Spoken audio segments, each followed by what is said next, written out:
Hello, this is Rodrigo from your class of Principles and Practice of Clinical Research 2022. This time in this short video, we're going to talk about descriptive statistics.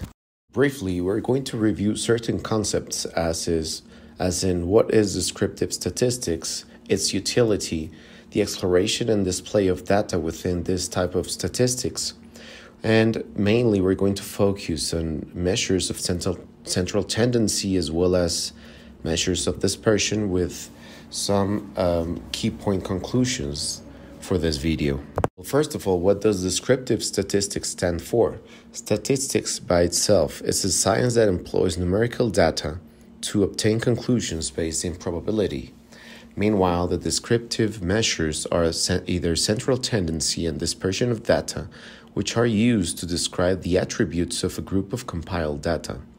This, together, will allow us to assess how the data are distributed and how the data of your population should be analyzed. Some of the utilities of descriptive statistics is it will facilitate the ordering and the grouping of data. It will also provide us relevant traits of the studied population, and it will only permit us the description of a sample of the population. Therefore, we have to assume its limitation. It will not help us to provide a complex analysis. It will only give us all the information of how is distributed our population of study. This, nevertheless, is quite important as the first step in order to understand what type of population we have within us in this study. Among the different types of data, we're going to talk about nominal, ordinal, numerical, which is divided into discrete and continuous data. For the type of data named nominal, this is data that is either adjusted or ordered into classes or values which do not express a higher or lower magnitude in between them and the way they will be named or ordered within the study. There can be two categories of this nominal data where we will call it dichotomous or binary, where there's two distinct values, but neither one of them is more valuable than the other. An example can be when we talk about the variable of male or female, or the variable is either a response of yes or no. And if we go for more than two categories there, an example could be colors like red, white, blue, or different fruits or different hobbies. Neither one of them will be higher, lower in any sense than the other. They will be also referred as categorical data or qualitative data. Their descriptions are easily made in percentages, proportions, and also quite useful for to be visualized. The graphics, although sometimes graphics tend to be less specific in comparison to the percentages. Ordinal data, as the name specifies it, there is an order within the value of the data, although it is still a qualitative data. An example may be either mild, moderate, or severe, where by obvious reasons, if you talk about mild, therefore, it will be less of, let's say, the example, it will be less of pain than if you have a severe pain in the case of a patient. But also, this may be coded with numbers which basically refer to the order of qualitative traits. An example may be the Glasgow Coma Scale, where the highest score may be 15 and the lowest is 3. There is an order among the number categories, but no arithmetic operation should be done with this data, since in the Glasgow Coma Scale, this data represents the qualitative traits of the patient's eye, verbal, and motor response. This data may also be described in percentages, proportions, and graphics. They can also be described using the median as a central tendency measurement, which we will talk about it further on within this video.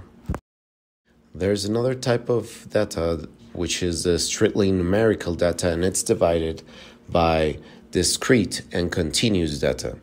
These are different Yet these are different compared to the previous ones as nominal and ordinal, since these are also considered quantitative observations, not qualitative. They measure the quantity of a certain trait. Specifically, in the discrete data, they are integer data. In other words, there's no decimals, and you cannot put decimals in the number of vehicle accidents or the number of pregnancies. Either you're pregnant or you're not pregnant. You cannot be 1.5 pregnant, or you cannot have 2.6 cardiovascular risk factors. Either you have one, or you have two, or you have six different types of risk factors. Meanwhile, the continuous data, they can be represented with fractional and decimal values, which is possible as an example of age in years, months, and days.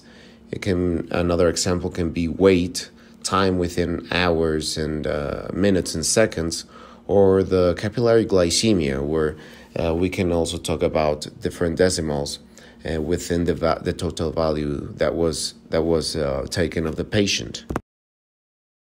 This table represents the perfect cheat sheet for you to keep in your pocket in order to understand the different types of data.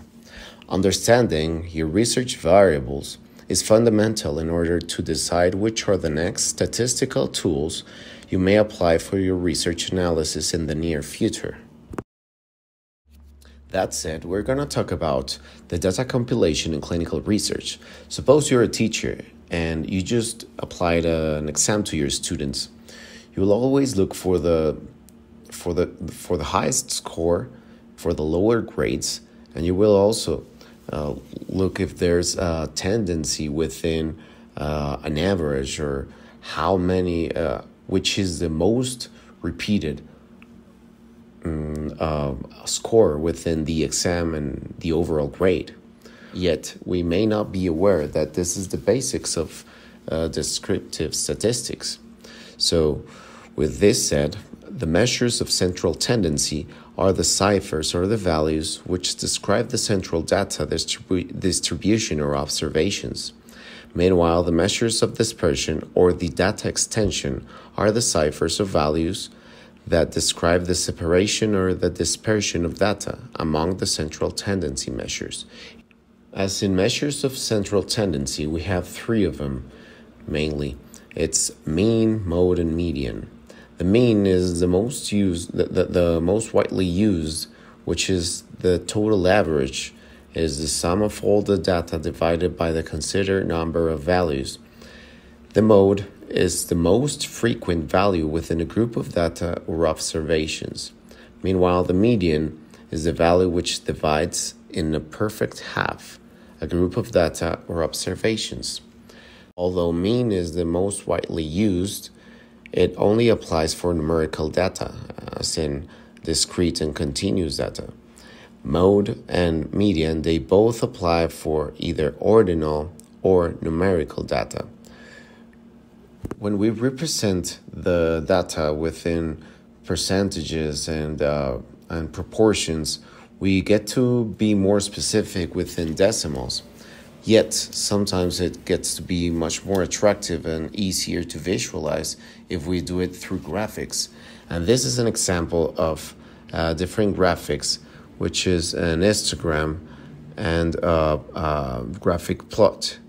Both of them will make it easier for the reader to observe the distribution of the data within the study population.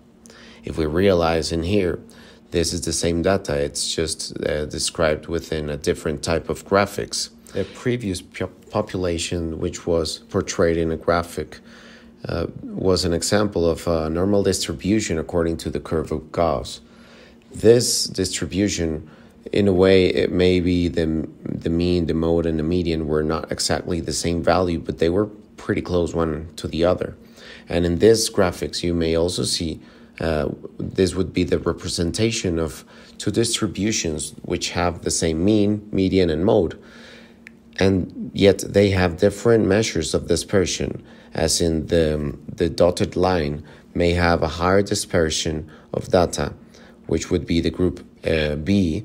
Meanwhile, the group A may be the straight line, which had less dispersion of data. It's not always like that. It's quite important for us to analyze which is the distribution of data within our study population. This will help us assess and take in consideration which will be the next steps within the statistical analysis and tools in order to obtain the most objective and most transcending results. Now let's talk about the different measures of dispersion. The range or the amplitude, it's the difference among the largest and the smallest data or observations within our population. The standard deviation is the amount of variability around the mean, which is the average distance of an individual data or observation from the mean. Confidence interval are the intervals around the sample mean with a margin of 2 standard deviations from the mean. This is also considered as a confidence interval of 95%. This percent can be changed, and according to either lowering or increasing the confidence interval. Therefore, the margin of 2 standard deviation will also be changed. The coefficient of variation is the standard deviation divided by the mean and multiplied by 100. It is quite useful to compare 2 or more sets of data with equal or different units of measurements. Meanwhile, the interquartile range is the difference among the 25th percentile, which is symbolized as Q1 as the first interquartile range, and the 75th percentile, which is considered as the Q3 or the third interquartile range. Likewise, with what I previously said, some of the utilities of measures of dispersion is for standard deviation, what is recommended and what is correct in statistical reasoning is to use the mean as the central tendency. Specifically, for symmetric distributions, in other words, the non-skewed curves, and we can apply this measure of dispersion for numerical data, which may be either continuous or discrete.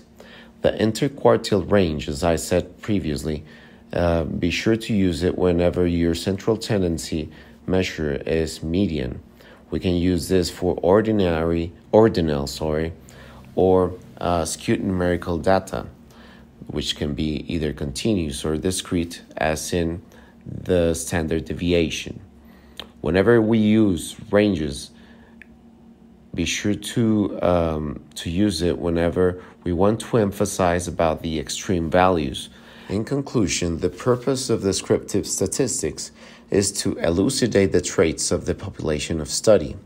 Without a descriptive statistics, we wouldn't be able to formulate either questions regarding tendencies in a population, treatment effects, and theory proposals. Descriptive statistics is not intended to pursue neither external or internal validity, but to provide tools and useful information for additional studies and proper design studies.